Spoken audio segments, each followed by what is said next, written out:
For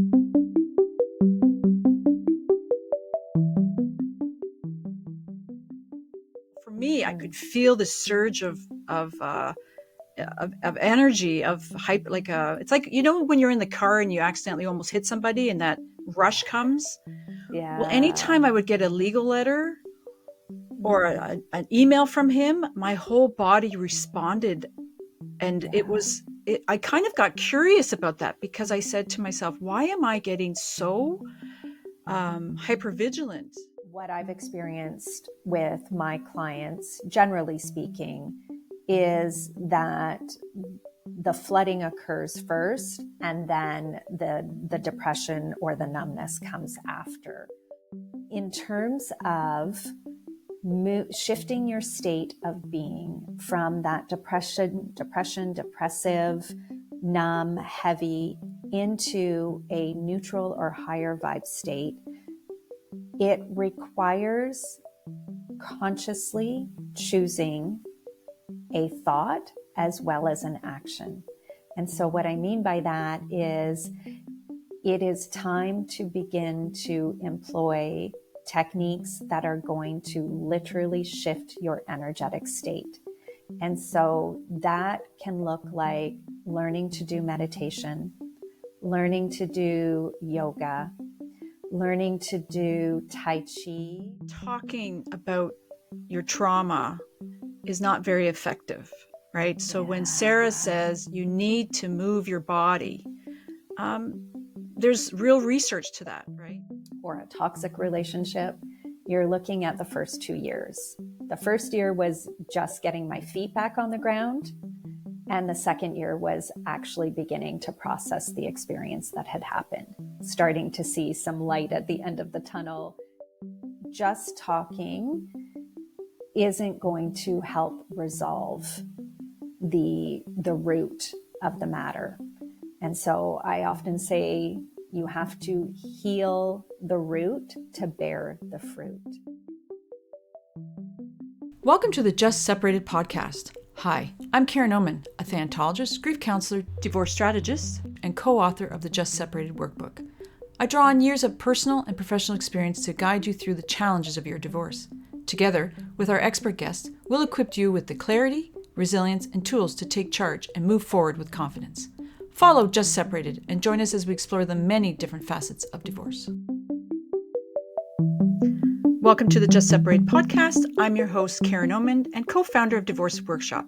Today, we're going to be talking about prioritizing your emotional and mental well-being when coming out of a high conflict marriage. And our guest expert joining us today is Sara McCready. Sara is a transformational mentor and keynote speaker who guides high-achieving women from success to soul-aligned joy. After 2 decades in the financial services, a profound personal breakdown became her breakthrough, leading her to found Illuminated Joy. Today, Sara is a sought-after speaker, Reiki master, and creator of the revolutionary CCP, Clarity, Confidence, and Peace framework. Sara is known for her unique ability to bridge the corporate and spiritual worlds, helping accomplish women master emotional regulation, energetic boundaries, and intuitive leadership. Welcome, Sara, to the Just Separated podcast. Hi, Karen. So lovely to be here. Thank you for that fabulous introduction. I appreciate that. Well, it's great to have you on. And I want to just start by talking about a little bit about my story about why I think this is an important topic. So looking back at my own divorce time and marriage, I didn't realize how much my emotional, mental, or even my soul was affected by my high conflict marriage until I was out of it. So for someone who may be in that, they're exploring or they're going through this right now, and they're still in that place, what are some of the signs or symptoms that indicate that they need to start prioritizing their emotional recovery? Yeah, such a great question.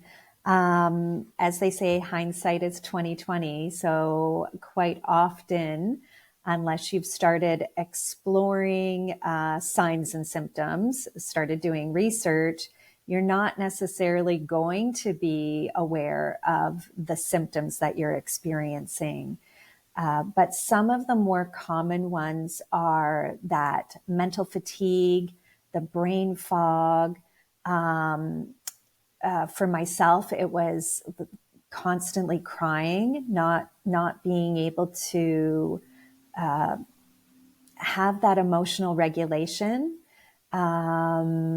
having poor sleep habits. Suddenly I was awake when I should have been sleeping and wanting to sleep when I should have been awake.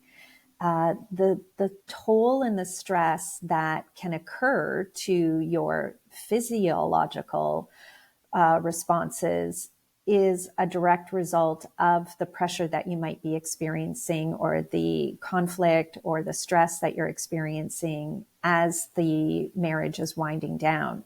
And during separation, particularly, the stress levels are going to be elevated. And so what happens is the raised levels of cortisol start to create this cognitive impairment. It messes with your sleep cycle. You might be experiencing appetite, either wanting to eat all the time or not wanting to eat at all. So all the things that are signs and symptoms for many stress-related experiences are to be acknowledged when you're going through separation and divorce as well. Like, there's a lot that happens to us mentally, emotionally, and physically that is driven by elevated levels of cortisol and a dysregulated nervous system. So the sleep habits, the mental fatigue, the cognitive impairment, or brain fog, as we sometimes call it. I know for myself, I was experiencing it and recognizing that there was something was off, but I was always attributing it to something else. So for instance, the brain fog had started and I was thinking, oh, is this menopause or perimenopause? I wasn't attributing it to the extreme stress that I had experienced inside of a high conflict relationship and consequently a high conflict separation. So those are kind of some of the things to be aware of, some of the obvious things to be aware of. Some of the not so obvious things to look for are that sadness, feeling that sadness and perhaps not acknowledging that it's sadness, trying to hide or stuff the feelings that you're having, noticing that you're extra busy. That can be a not so obvious sign that you're potentially not taking time to process the experience as it has occurred for you, not processing the emotions, and just generally not looking after yourself, not prioritizing your well-being. So continuing to put everyone else, especially if there's children involved, putting everyone and everything else above yourself is also a not so obvious sign. I know societally, women primarily put others before themselves. That is part of our conditioning and programming that we've been raised with. However, if you are even more busy than you typically would be, that can be a not obvious sign. It's a sign that you're finding ways to numb and not think about what is happening for you, and a way to avoid having to process those big emotions that come along with a high conflict separation.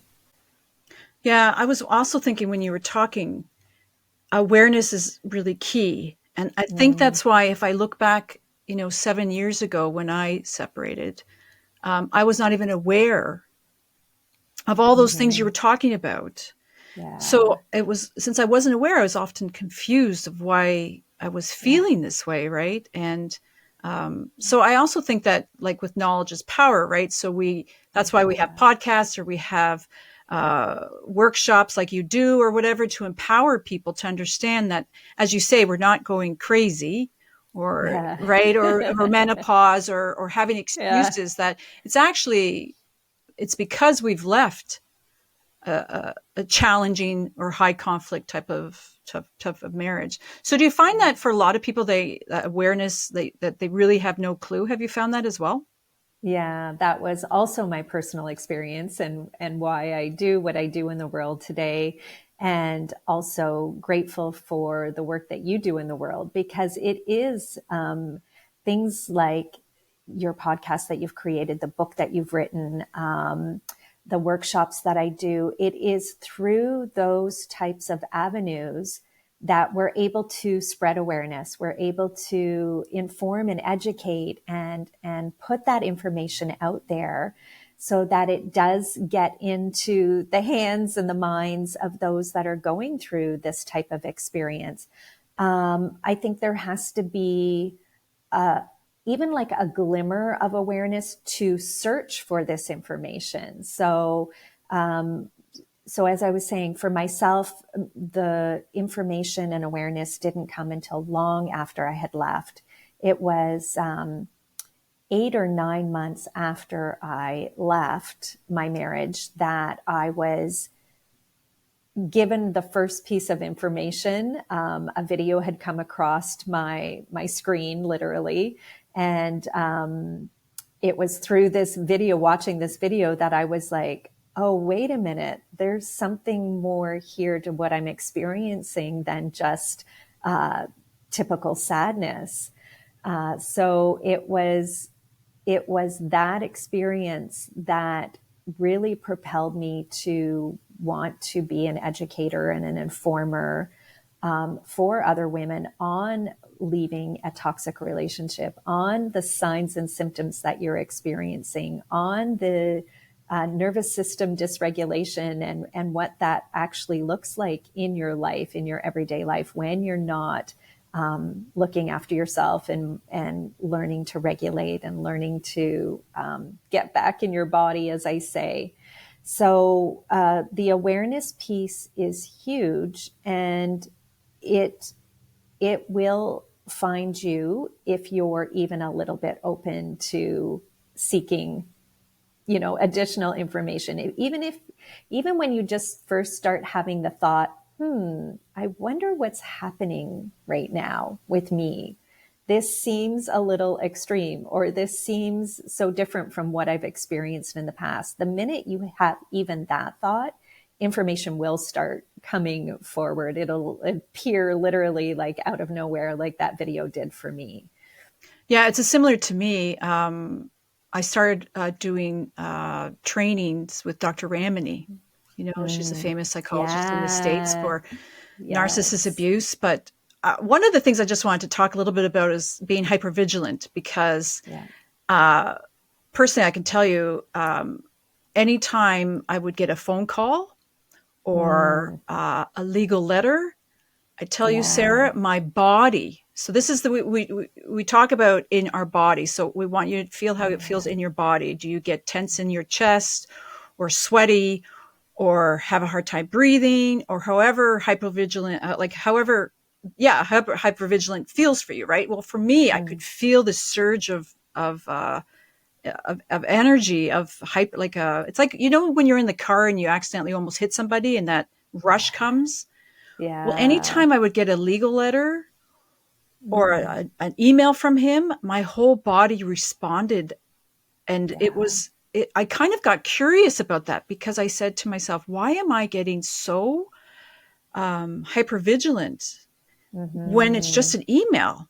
So that's kind of Yeah. how my body was responding Yeah. to a perceived threat, right? Yes, exactly. So I don't know if Yeah. you have Yeah. any wisdom about that. Yeah. So, as part of the awareness, it is a stage and a season and a phase of life where you have to begin to acknowledge the things that you're feeling physiologically. So, as you were talking about that rush of blood, it might feel like all the blood has rushed to your head, and you're hearing like in your ears, it sounds like water is rushing or trains are whizzing by or something. You can hear literally the blood pounding in your head. It may feel like suddenly your limbs become heavy, everything just like you can't lift your arms or your legs. And these are trauma responses. And we call that flooding. So essentially what's happening is you're being flooded with cortisol, and it's starting the trauma cycle. It's activating the trauma cycle in your body. So you're responding physiologically to a perceived threat. And what happens is that you move through the entire cycle within, 90 seconds or so, but you're left really shaken afterwards. And so starting to have an awareness around what it is that's happening to you physiologically so that you can process it and experience it mentally and emotionally is a key part of dealing with the nervous system and moving through receiving letters and receiving phone calls, because those are going to happen as, due course of the process of separation and divorce. And so having that awareness around what the bodily experience is super important as well. So starting to educate yourself on nervous system regulation, what your triggers are, what these trauma responses actually mean, and then identifying how it shows up for you and learning to support yourself through those triggers as you experience them so that they're not getting stuck in your body. Because quite often what happens when you're not aware of what's happening, you experience it and you're feeling the effects of it, but you don't consciously or logically know what that experience was, it ends up getting stored at the cellular level. That very informative and now famous book, The Body Keeps the Score, is extremely important work. And it's a heavy read, but it's a great resource to begin to learn about what it is that's happening to you physiologically so that you are able to begin to give yourself the tools to process those moments when they're happening, whether it's the phone call or the letter or the email or whatever it might be. Yeah, I love that book, and I'd recommend anybody who's going through a high conflict divorce or anything really, really challenging to take that book, to read that book. You can get it at the library as well. I just to stay on that for a little bit, is there a few things that we notice with people that are stuck? Like, like I was thinking, instead of hyper, they could be hypo, they could be depressed, they could become more isolated. So there's other ways that people who are staying stuck will feel, right? Like, I don't know if you've seen that as well. The hypo tends to follow the hyper experience. What I've experienced with my clients, generally speaking, is that the flooding occurs first, and then the depression or the numbness comes after. I personally haven't experienced, and it hasn't been my client's experience, where the depression comes in first and the heaviness comes in first.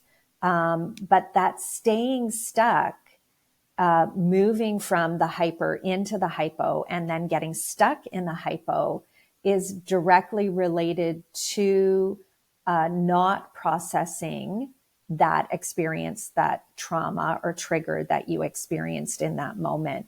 And it is a form of nervous system dysregulation as well. So when we're in that numb or depressive state, we haven't moved the energy out of our system. We have literally gotten stuck in the cycle of the trauma experience. And when I'm talking about a trauma experience, I'm talking about like receiving the letter, receiving the email, receiving the phone call, not speaking in general terms about trauma, but being specific in this experience or this example of something that activates you or triggers you. And so the hypo is the numbness and the heaviness and the depression is not regulating your nervous system. It's also the flip side of being the hyper vigilant or the hyperactive or the hyper whatever, overly activated side of that experience you want to refer to. And so learning these techniques, learning the nervous system regulation techniques, starting to employ mindfulness techniques, recognizing that the numbness and the depression are a form or a symptom or a sign of you being stuck in a mental loop, and that in order to move through that mental loop, you have to physically move your body. You have to take some time and do a meditation. You have to do something that's going to move you energetically so that you can shift from that depressive state into either a more neutral or an elevated state. So let's talk about some of the, you talked about meditation, and I think we've talked how the benefits of forest bathing is we both, such a huge, it was a huge part of my recovery, and it's a huge, one of the tools I tell everybody and it's very, very cheap. Right. Yeah. So are there any tips that you want to tell our listeners about how they can try to become more even or neutral or a little bit elevated, and to get out of that hypervigilant cycle to the hypo, So do you have any few tips you want to share? Yeah, absolutely. That's a great question. I just want to reference anyone that listens to this. Karen and I did an IG live on her account. Can you share the name of your IG account, Karen? Divorceworkshop.ca. Divorceworkshop.ca. Sometime last year, we did a couple of IG lives where we talk quite a bit about these mindfulness techniques as modalities and resources to be able to move yourself from that energetic state of depletion, depression, upsetness, and dysregulation into the neutral or higher vibe state. So in terms of shifting your state of being from that depression, depressive, numb, heavy, into a neutral or higher vibe state, it requires consciously choosing a thought as well as an action. And so what I mean by that is it is time to begin to employ techniques that are going to literally shift your energetic state. And so that can look like learning to do meditation, learning to do yoga, learning to do Tai Chi or Qigong, the forest bathing. We've spent a lot of time talking about that. So I'm going to reference the IG Live, but I can't say enough things about getting out in nature. That is one of the things that literally restored my balance, restored my sanity, restored my sense of peace, and brought me back into that centeredness. Because the experience that I had left me so completely dysregulated, and it had for an extended period of time, and I didn't know it. It wasn't until I started doing the emotional recovery work that I really leaned into all of these techniques that I've just shared, in addition to, and the reason why I'm a Reiki master teacher today is because energy healing was one of the biggest support systems that I employed during my emotional recovery journey. And it was so profound for me that it literally transformed my life. And it's the reason why I do what I do today. So starting to learn about energy healing practices is a huge resource to put on the list of things to begin exploring for tips to shift your energy. Movement. It doesn't have to be exercise, but literally moving your body. In the mindset world, they talk about shifting your state of being, you know, when you're trying to do a project or you need to get something done and you're kind of stuck. Even just like literally shifting your body, like moving from left to right or right to left, literally will help you begin to shift your energy. So these are the types of things that you want to start examining to be able to support yourself in shifting out of that hypo or depressive or down or numb state into a neutral or a higher vibe state. Yeah, that's all really important information. I just also want to mention that let our listeners know that talking about your trauma is not very effective, right? So when Sara Yeah. says you need to move your body, there's real research to that, right? Like Yeah. you need to move the body. I know that I did the last training with Dr. Vanderkook, and he talks about places like Brazil where there's a lot of violence, but a Mm, lot of people are regulated. And why are they regulated? Because they do special dancing in Brazil.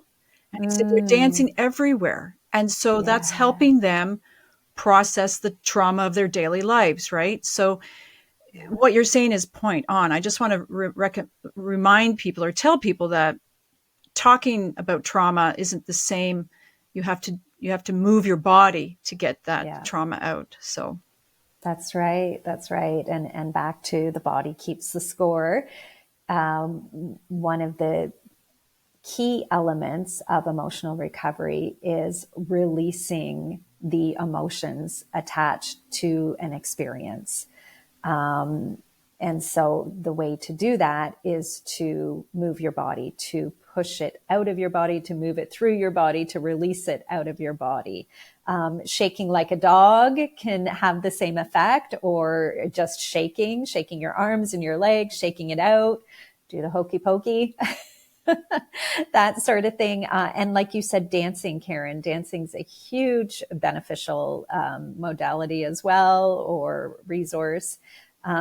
Just shaking your body, moving your body, swaying your body, things that will allow the emotions to be released. And that's really what that work is about when you're learning to regulate your nervous system, is releasing the emotions. So we talk about in spiritual concepts in the energy world that emotions are energy in motion, emotions. And so one of the foundational pieces of learning to become regulated, having your nervous system regulated, is recognizing that you do have to move your body. You have to move that energy out of you. one quick question before I ask the final question is, how long do you think it takes? Like, is it unique for everybody? Like to Mm, process, like I'm thinking about my own journey. It took quite a long time. I was yeah. I was with this person for almost 20 years. So to unravel all that, it took quite some Yeah. time, right? So I know it's unique for everybody. I'm just Yeah. asking you if you've seen trends or know, Mm. is it years? Is it, I just want people to understand that it can, Yeah. it can be a process that, Yeah. just doing a little bit of body movement, that's great, but you need to continue doing it. Yes. Yeah. These are all things that become a new way of being. It's not a one and done. It is not I'm going to do it this week and next week, and that's going to be it. It is literally a new way of being for you, because there is a lot to process. And I would suggest that it isn't just the divorce or the separation, that it has started long before that. It most likely starts in childhood. My experience has been, and working with clients, what I've observed is that it is never just the divorce or the separation. There is always so much more to it than we think in the beginning. We think we're processing the emotions of the divorce and separation, and as we begin to unravel that ball of yarn, we start to find out that it's actually things that have occurred back in our childhood, things that have occurred to our mothers, our grandmothers, and for 7 generations back.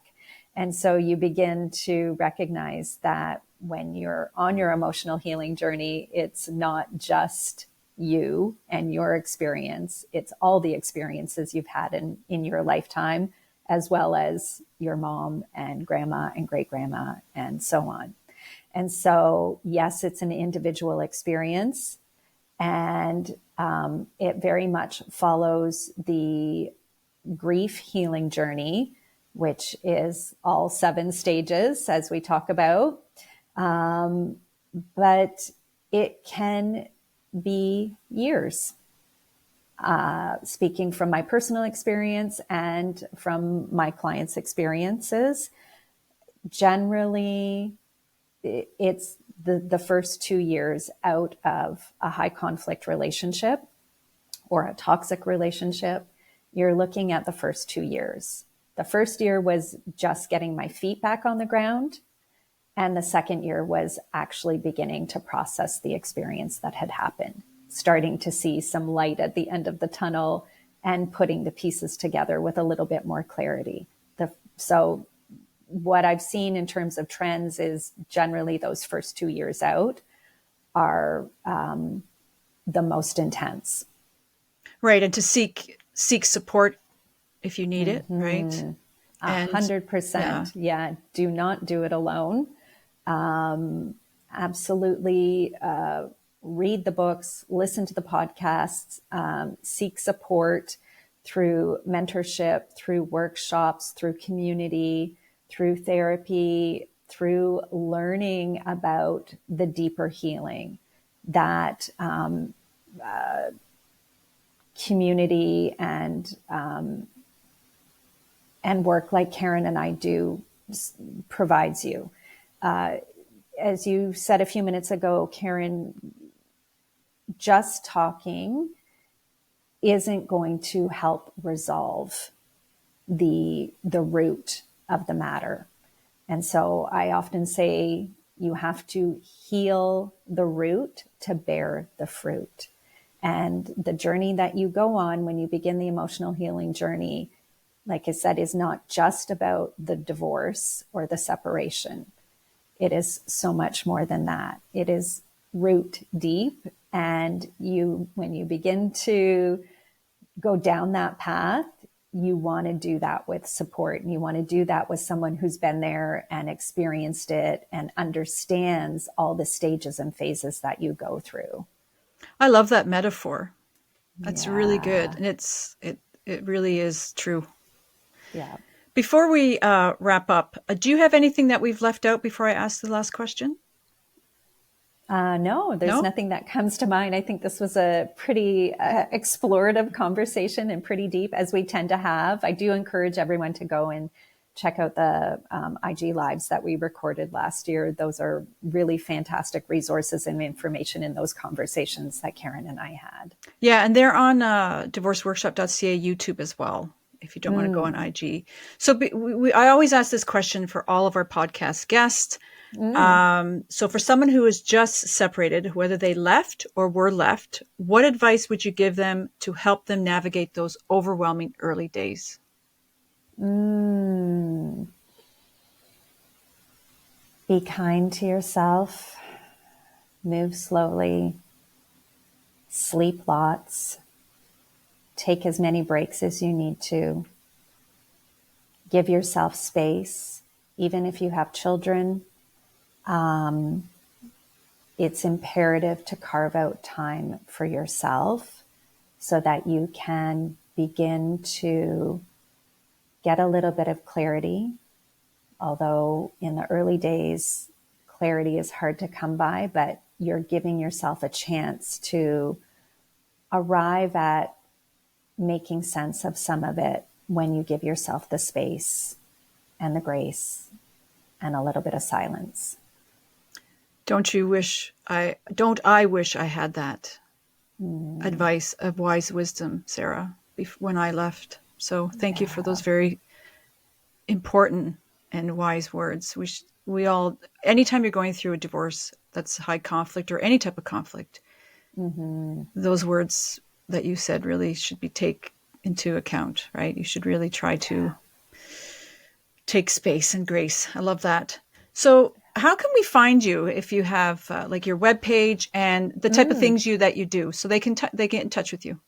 Yeah. So I offer online workshops. I offer in-person workshops, mentorship programs, and I can be found on all the socials. My business name is Illuminated Joy. So I am found on Instagram and Facebook. I have a community on Facebook that I would love to invite your listeners into. And the website is illuminatedjoy.com. Yeah, Sara does wonderful work. And as usual, I always love having you on whatever platform. So thank you, Sara, for coming on and sharing with us such wise wisdom and great advice.